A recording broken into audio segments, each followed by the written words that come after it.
The faded blue front cover of the hardback depicted a diagram of a female human body, but instead of being labelled with body parts, it was illustrated with flowing lines of white light around the girl's head.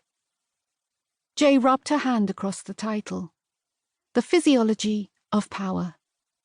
She crouched in the bookshop's narrow aisle and slotted the text back into its space. Sunlight streamed through the south-facing windows, catching the steel edging along the rows of shelves. The sight of the once-banned collection of books, sparkling in the sunlight, brought a smile to Jay's lips. Those gifted with power, the given, were no longer consigned to the underground. Her feeling of pride sent a tingle of energy rippling through her body. A handful of customers browsed. The top floor was Jay's domain, her responsibility. When Alf, the shop owner, had offered Jay the chance to curate the growing collection of literature on the given and their powers, she jumped at the chance. The top floor now stretched across 3 townhouses.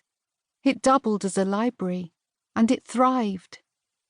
Returning to her desk, she pulled the master index from the filing cabinet, a thick, loose-bound stack of pages she used for recording everything related to the given that came into the shop. She flicked through and changed one of the entries, then returned it to the cabinet. "Excuse me," said a girl. Jay turned to see a child of only 9 or 10 years stood at the desk. Her skin was a russet reddish-brown, and she had big hair that reminded Jay of her best friend Cassie. Jay smiled, and the girl averted her eyes, then said, "Can you help me?" "Of course," said Jay, sensing a flutter of energy from the girl. Power was rare, and for it to be detectable in someone so young was almost unheard of. But she sensed something. "What are you looking for?" "I don't know." Jay waited, allowing the girl some space to gather her thoughts. "I want to read about the given," she said eventually. "Come with me." Jay led the girl through the aisles to a section dedicated to books on the given for young readers. She was used to children coming into the shop to see the collection and ask questions. She encouraged it, although very few of them had power. She'd been to all the local schools to talk about the powers and sell books into the school libraries. Jay was determined to see truth outweigh the speculation and fear-mongering. "How much do you know about the given?" "Not much. My mum thinks it's silly." "Do you think it's silly?" The girl looked up, and a smile slipped out before she turned away again. "What's your name?"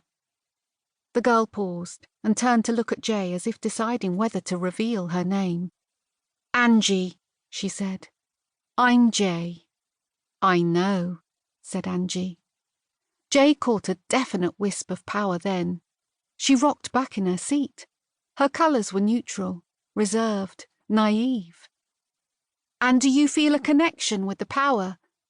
Angie shrugged. Jay ran her finger along the shelves. She pulled out a book, The Powers and Me, something by a writer who Jay once met when she came to the shop, a woman with a remarkable inner clarity and understanding of the power.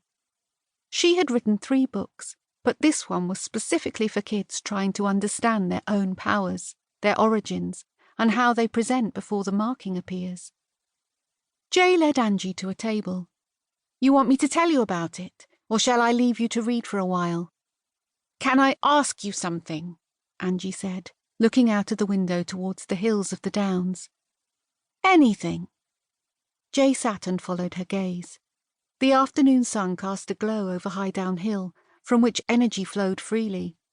The combined energy of the 3 local hill forts was something that never failed to humble her. She smiled, ready to impart her wisdom on an inquiring mind. "Can I see your wrist?" Jay smiled. It was common knowledge that the marking of the given appeared naturally on the inside of the wrist like a tattoo, branding those with power as something different. She leaned closer and pulled back her sleeve to reveal the dark figure 8 and its accompanying letter C. Angie pulled her own sleeve back and rubbed at the skin, searching for signs of a marking.